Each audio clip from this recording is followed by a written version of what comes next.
Assalamu alaikum, bonjour les amis, bonjour les abonnés, bonjour aux gens de passage qui regardent cette modeste vidéo. Ou pour ce soir. Donc, Inch'Allah, tout le monde, j'espère que tout le monde va bien. Je vais te dire comme la petite vidéo Hadia, ça fait un petit moment, j'ai un souci de téléphone, alhamdoulilah, je l'ai récupéré le Barah. Donc j'avais cassé mon écran, c'est pour ça que j'ai pas fait beaucoup de vidéos. Malgré l'actualité a été assez riche, donc la vidéo elle fait suite à certaines questions que j'ai eues par quelques abonnés. Ils m'ont posé quelques questions intéressantes en ce qui concerne les hydrocarbures. Donc nous est toujours à mon sujet de prédilection, les hydrocarbures en général. Sans rentrer trop dans le détail, parce que comme à mon habitude, comme le pétrole ou le domaine des hydrocarbures ou les dérivés c'est extrêmement complexe. Mais il existe une scène dans le monde qui maîtrise les sujets, c'est-à-dire qui maîtrise l'amont, l'aval, qui maîtrise l'extraction, le premier traitement, le transport, le raffinage, les dérivés. C'est extrêmement lourd. C'est extrêmement lourd. Il y a des très très bonnes notions. Même les ingénieurs ou même les personnes qui enseignent ne peuvent pas tout maîtriser. C'est extrêmement lourd.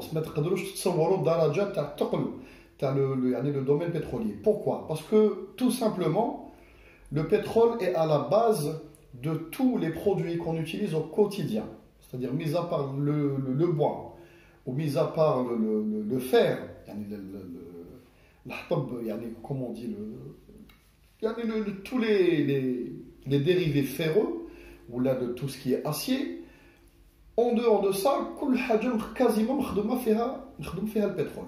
Même le bois, c'est-à-dire les peintures, le bois, les solvants, pour même la transformation, les métaux, il faut faire le pétrole. Le pétrole, on l'a au quotidien, c'est-à-dire même, vous ne pouvez même pas vous imaginer, la pharmaceutique, ça touche les solvants, les peintures, tous les produits, les produits ménagers, kul haja fiha pétrole obligatoirement. Donc c'est tellement large et tellement vaste que mekash insan maîtriser gars la chaîne hadi, ce n'est pas possible. Vous تعرفوا بنادم يقدر gars expliquer comme kul haja, ce n'est pas possible. Un autre aspect du pétrole, c'est tout ce qui est stratégie, finance et tout, c'est un monde à part. C'est-à-dire malheureusement l'insania, elle a construit son évolution, heureusement et malheureusement, elle a construit son évolution en fonction du pétrole, les avancées, les déroulements du pétrole. Mais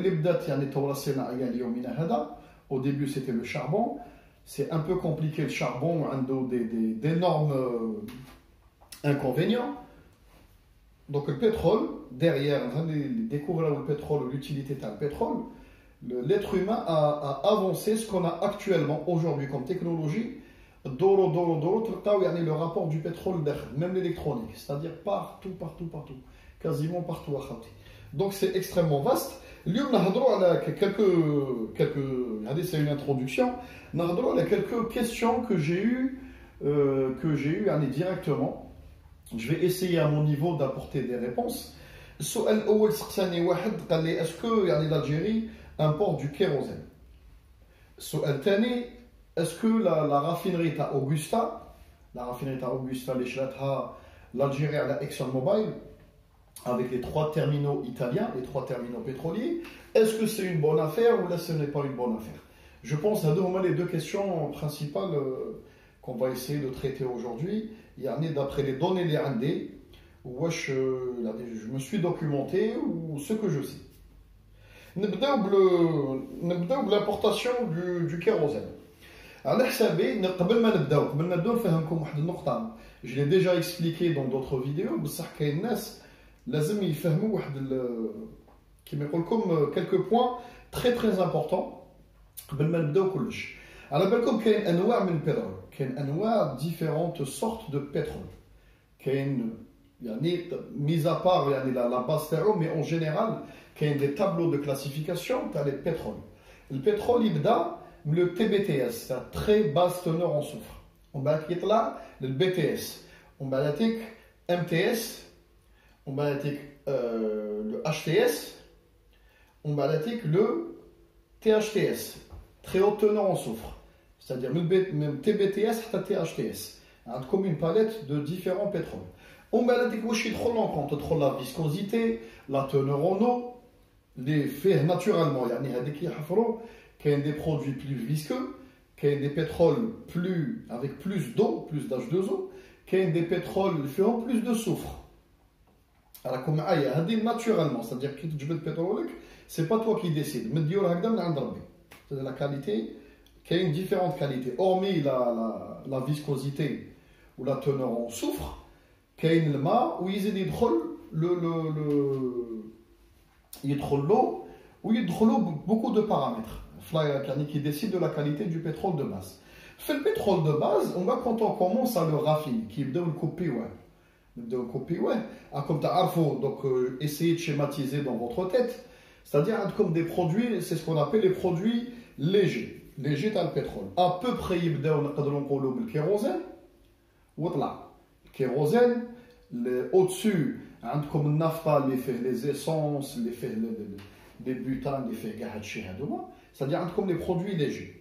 Kérosène, l'essence, comment on appelle ça, les gaz, les liquéfiés plus tard et tout, ou les trois composants eux-mêmes d'autres composés. On va comme les intermédiaires. Les intermédiaires, ils sont à peu près le gasoil. Le gasoil, c'est ce qu'on appelle le gasoil en anglais. Le gasoil, on va le gasoil léger, le gasoil lourd, c'est le raffinage à la base. Gasoil léger, gasoil lourd. On va c'est ce qu'on appelle le spin oil. Le spin oil, c'est la base. C'est une base les huiles ou les paraffines ou d'autres produits. C'est la coupe médiante. On va les très lourds. Les très lourds, c'est la base bitume. Ou la base bitume, il encore du gasoil ou d'autres produits ou le bitume, les nafos en général. C'est-à-dire comme trois coupes, on va dire, principales, les pétrole. En fonction du type de pétrole que tu as, je vais essayer de vous simplifier. Kaina, c'est très bien ce que je suis en train d'expliquer. Kaina, ce n'est pas leur domaine. Donc, il faut essayer de simplifier au mieux. Au mieux, je vais faire moi à peu près qu'est-ce qu'il y a dans le pétrole brut. Donc, comme les trois coupes, généralement, tu as les bruts. C'est-à-dire que le type, les coupes, tu as les très légers, les produits intermédiaires ou les produits lourds. Tu as les bruts. Par contre, d'un brut à un autre, où est la différence d'un brut à un autre? C'est-à-dire la coupe, tu as les légers. Tu as certains pétroles. Les produits intermédiaires, la coupe, c'est-à-dire un très grand pourcentage de produits intermédiaires. Après, tu as un petit pourcentage de produits lourds. Il y a des bruts, tu as énormément de produits lourds, très peu de produits intermédiaires ou un petit peu de produits légers. Il y a des bruts, à peu près, c'est-à-dire les trois coupes principales, les pétrole, les raffineurs, dans chaque type de brut, il y a des coupes. Est-ce qu'il y a beaucoup de produits intermédiaires ou il y a beaucoup de produits légers ou il y a beaucoup de produits lourds? C'est-à-dire si tu as énormément de produits légers dans ton brut naturellement, ça veut dire que le brut beaucoup de kérosène, beaucoup d'essence, beaucoup de GPL ou beaucoup de pétrochimie en général, parce que les GPL ont la base principale de la pétrochimie, mais chez après qu'il y a des produits, ils ont et le produit le brut fait une grosse partie d'intermédiaire, ça veut dire médior, bzaf le gasoil, ou bzaf les huiles, ou bzaf les paraffines. Les paraffines, pareil, l'industrie en général. Ou qu'il y a des produits médiorés, très très lourds, qui met le brut, une qualité de brut, ta Saoudia ou une qualité de brut, qu'il y a au Venezuela, ils médiorés essentiellement pour les bitumes. Les huiles lourdes ou les bitumes, c'est-à-dire une grande, très très grande proportion de produits lourds. Donc, هذه وعلاه درت لكم هاد l'explication باش تفهموا في راسكم باللي كل بروت تخدم به certains produits ما تقدرش تخدم به كلش تقدر تخدم به كلش entre guillemets بصح tu n'auras pas le pourcentage voulu nécessaire à ton marché intérieur ou la exporter. راكم معايا خوتي. Donc le brut algérien n'est pas en reste comme tous les bruts mondiaux. عندنا le Sahara Blind تاعنا الخفيف هذاك ودون le Zarzatine qui قلت لكم il est très très prisé par les raffineurs à l'étranger. يشريوه يخلطوه مع des bruts très lourds باش يخدموا beaucoup de produits légers. C'est-à-dire c'est la base à la pétrochimie. Le Arabian Light en général c'est la base à la pétrochimie. Pétrochimien. Donc le brut algérien qui est distillé, c'est-à-dire même si tu as des raffineries très très performantes, au pire, une très très grosse partie normalement d'essence et de GPLV. Une partie, on va dire, considérable de kérosène, qui n'est pas médiocre, elle est considérable. بصح كي تولي في الغازوال وكي تولي في الزيت la quantité, je parle quantité, pas qualité. Quantité de zét ou quantité de bitume, le pétrole algérien, il est très très pauvre, on va dire en produits très lourds ou intermédiaires, les middle. Alors comme suivez, ça veut dire que tu es condamné, c'est comme ça, en gros une seule qualité de brut, on n'a pas du HTS ou du léger, on a le très léger, on a le Sahara Blind. Le Sahara Blind, mais il تخدم une très grosse quantité de gasoil. ما يسمحلكش تخدم des très très grosses quantités d'huile. ما يسمحلكش تخدم البيتوم quasiment. عندك 2-3 bitumes تخدمهم principaux et encore, c'est-à-dire faut que tu raffines plus, faut que tu consommes beaucoup plus de brut باش تقدر تلحق هذيك à produire une partie qui me يقول لك satisfaisante de bitume. راكم فهمتوني? J'espère que vous m'avez compris dans l'ensemble. Donc l'Algérie malheureusement comme certains autres pays, beaucoup d'autres pays, est condamné à importer certains produits. Certains produits, quel que soit, les raffineries en brut, à un moment donné, tu satisfais la production locale. Donc, ou deux options. Ou tu consommes énormément de ton pétrole, ou les produits, tu les exportes, pour pouvoir pallier l'importation des gasoils. Donc le pétrole, l'Algérie importe des dérivés d'un pétrole, surtout le gasoil ou surtout le kérosène probablement. Le kérosène, je ne pense pas que il y a des aéroports majeurs. Le kérosène en fait c'est en fonction du trafic aérien. Avec le nouvel aéroport, c'est fort probable à Sabi qu'on va importer du kérosène à terme. On sera condamné parce que si là, le grand aéroport d'Alger ou Bledna, Inch'Allah, stabilisé, probablement le trafic aérien va quasiment doubler ou augmenter significativement. Donc on aura des compagnies aériennes, ils vont développer, ils vont mettre plus d'avions. Donc on aura besoin, pour la compagnie nationale Air Algérie, ou les Airlines, tous les à un moment donné mettre finage. Donc on sera probablement obligé d'importer du kérosène. Là qu'on importe actuellement, c'est fort probable, hein? Mais on dit les chiffres, parce que là, comme tu as comme à son habitude, son attraque ou Naftek et tout, c'est des sociétés ou Naftal, c'est des sociétés opaques. Mais à mes communiqués, je vous affiche.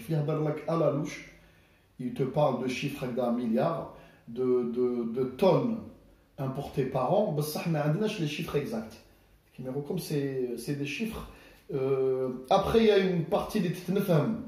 Mais les chiffres exacts parce que le pétrole c'est stratégique.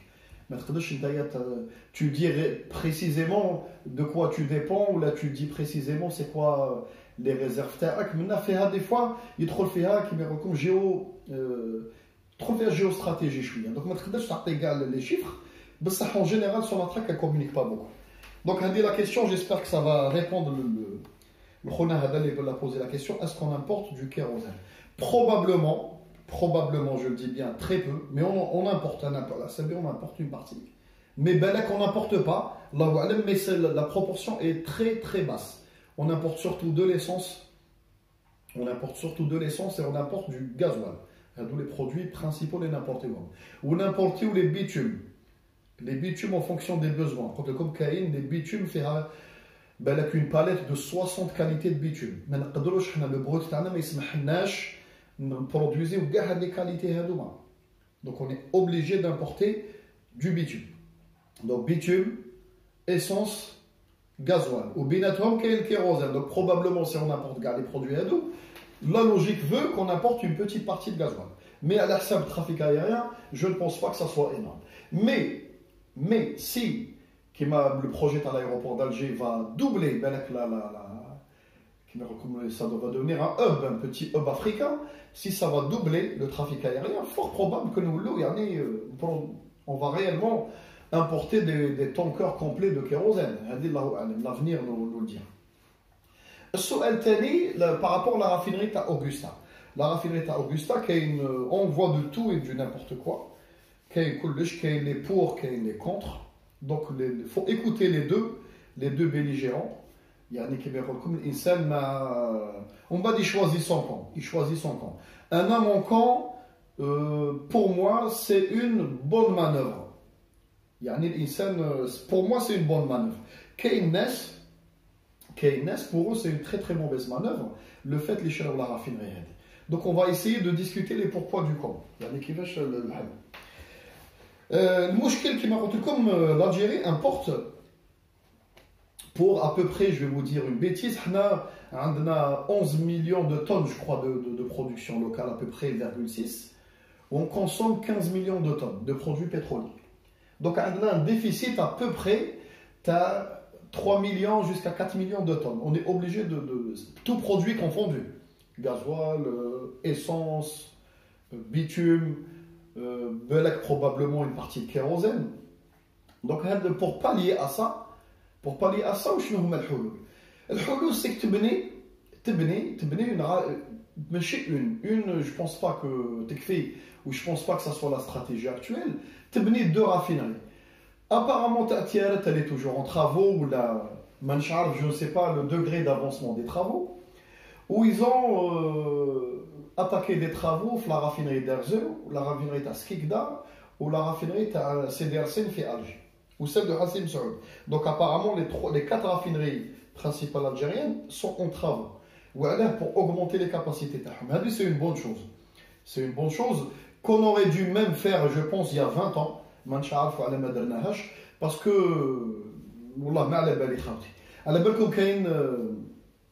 le secteur pétrolier ou l'énergie en général, comme le pétrole, tellement l'être humain dépend du pétrole.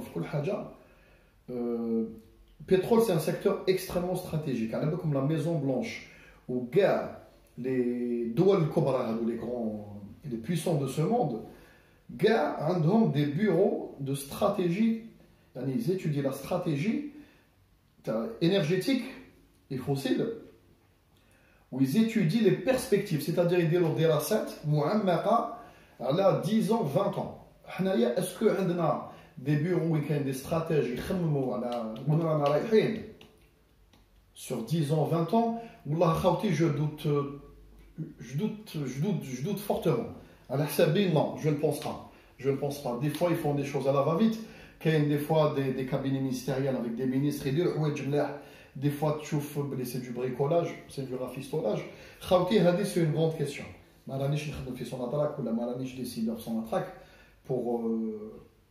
Mais on sent du bricolage, on semble des fois aller en faire la va-vite, c'est un peu tous azimuts. Donc là, le sujet à Augusta, je me suis un peu éparpillé. La raffinerie à Augusta, c'est une ex-raffinerie à ExxonMobil qui était, je crois, la plus grosse d'Europe. La plus grosse d'Europe. Il y a 3 terminaux pétroliers. Tu as Exxon aussi.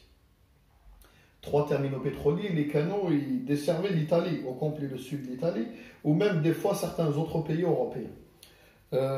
Exxon, qui est des les grands raffineurs européens, les raffineries Shell ou BP aussi a vendu des grosses raffineries, même des raffineries sur le sol européen.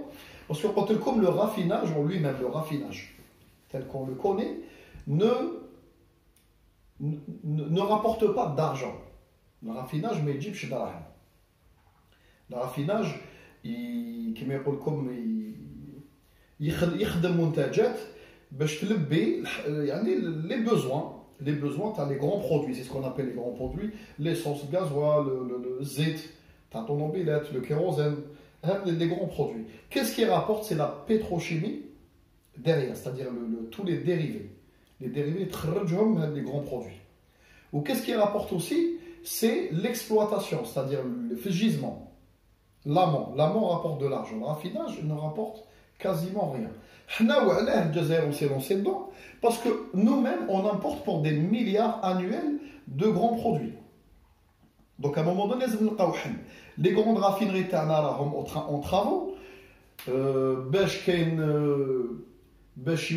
redémarrages ou la stabilité, ça peut prendre du temps, ça peut prendre énormément de temps. Mais en contrepartie, on importe. C'est-à-dire, je pense que dans la précipitation, une bonne chose, le fait de la raffinerie, parce qu'elle va nous permettre à terme, c'est-à-dire dans 1 an normalement à peu près, de ne plus importer de produits, de grands produits, de produits raffinés, de base. Je précise les produits raffinés de base. C'est-à-dire que nous n'importons pas. C'est le but. La raffinerie, sera 100 milliards. Mais à mon avis, avec les travaux, tout ce qui va à côté, à gauche et à droite, elle coûtera plutôt 1,6 milliard, tel 2 milliards. Parce que voilà, comme une raffinerie a un impact écologique énorme. Donc, la raffinerie elle pose des problèmes parce qu'il y a eu des problèmes de pollution, des pollutions de sol, qu'elle a quelques crédits. Elle fonctionne avec des lignes de crédit ou qu'elle a quelques créances. Donc quand on englobe tout ça, normalement ça sera maintenant 1,5 milliard, peut-être 2 milliards. Normalement, à peu près. En contrepartie, les importations Terna étaient supérieures à ce chiffre. Donc si la stratégie de Sonatrach est d'alimenter la raffinerie, le brut algérien, ils nous transforment ce brut, c'est-à-dire ils font du processing pour l'Algérie. Et avec le brut, comme Talien, la Sicile, les dérivés. Les sites de stockage algériens, ou même n'importe où, c'est une très très bonne chose. Et dans le c'est une très très très bonne chose. C'est-à-dire c'est une bonne décision. Après, il y a des arguments que avancent les gens qui sont contre. Les arguments que les gens qui sont contre, il y a la raffinerie, elle est vétuste. Elle date de 1947 à la base. 1947, certes, un HRCN chef des unités dans certaines raffineries, mais chez la raffinerie elle date de 1947, c'est pas possible. La technologie elle a évolué. Dans plusieurs unités de distillation, je pense pas. Je pense que les principaux datent de 73 à peu près, parce que le 73 que Damon Hadak Choc pétrolier, il a décidé des stratégies pétrolières jusqu'au jour d'aujourd'hui. C'est en 73, le Doual Odma, ils ont replanifié le pétrole. Ils ont replanifié une fois, une deuxième fois. Donc tout a été replanifié. Donc la raffinerie fait effectivement, je pense, les super performantes, il faudra injecter encore de l'argent. Il faut toujours des travaux. L'impact écologique peut être grave. Il y a une maîtrise des risques bien étudiée ou bien ficelée. L'impact écologique est très très grave. Le sol d'une raffinerie, depuis 1947 d'exploitation, il est obligatoirement, c'est-à-dire pollué, le sol. Charseyen Cheftana jusqu'à 15 mètres, 20 mètres après l'arrêt d'une raffinerie, l'arrêt définitif, du carottage, des hydrocarbures jusqu'à 20 mètres de profondeur. Terrassé, tu fais du terrassement jusqu'à 20 mètres de profondeur. C'est problématique. Donc, c'est-à-dire le jour où la raffinerie est l'impact financière pour dépolluer le sol ou la dépolluer, elle va être assez conséquente. Ça va être assez conséquent. Donc, j'espère que Sonatrach elle a intégré dans sa stratégie de la maîtrise des risques. J'espère que dès le jour où une raffinerie est dans 10 ans, dans 20 ans, dans 30 ans, il dit oui, voilà, il dit que c'est bon, le raffinage, on ne raffine plus sur le sol européen, trop de qu'une directive européenne, donc j'espère que Hatchi garde ça. Quel est l'impact aussi on a l'emploi, on n'a pas fait de raffinerie chez nous, ou dernière italienne, ou on n'a pas créé ces postes d'emploi. Il y avait des projets de raffinerie déjà fait les années 80, la fin des années 70. Chadli allait continuer, mais malheureusement la crise économique algérienne, les anciens elle a mis en arrêt Gahachi. Derrière, j'ai la décennie noire. Derrière, j'ai la catastrophe de M. Chakib Khalid, Karita. Il a fait des bonnes choses, dans l'ensemble. Je pense que Jaltma, pour le moment, pour travailler les intérêts à certains partis, voilà. Yani Chakib Khalid, il aurait pu faire des choses parce qu'il maîtrise quand même Yaraf, la stratégie pétrolière. C'est une personne qui est calée sur la stratégie pétrolière, mais malheureusement,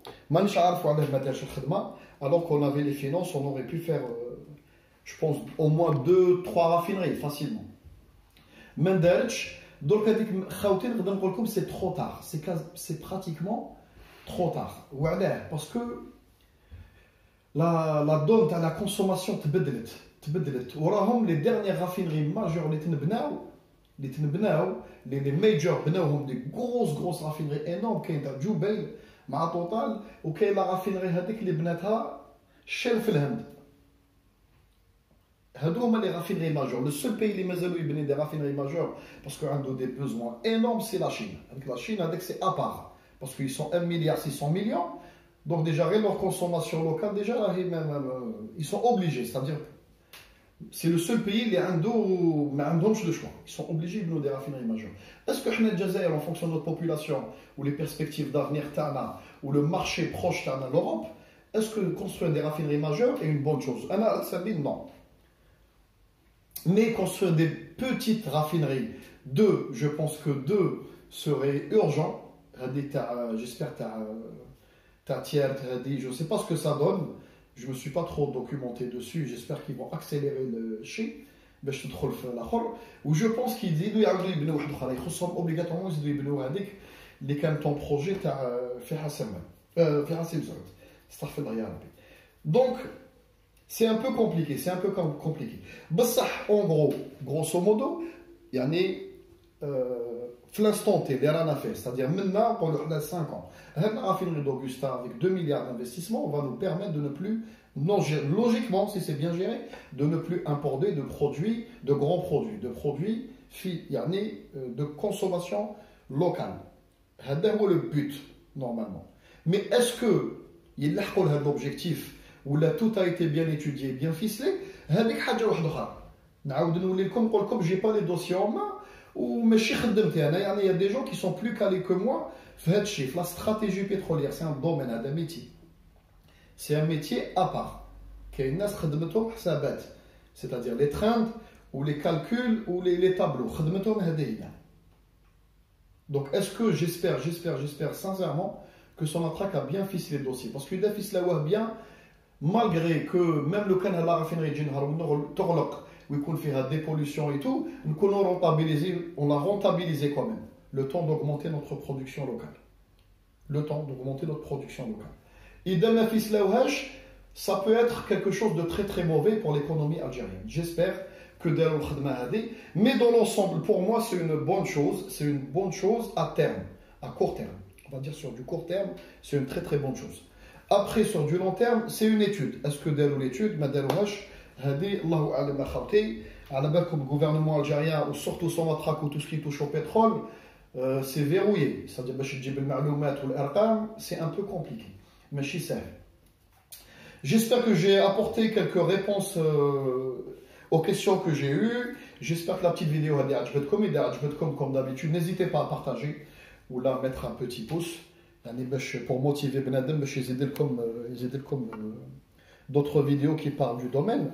Donc, khawti, je vous dis à très bientôt. Sahaf Torkom et très très bonne journée. Wassalamu alaikum.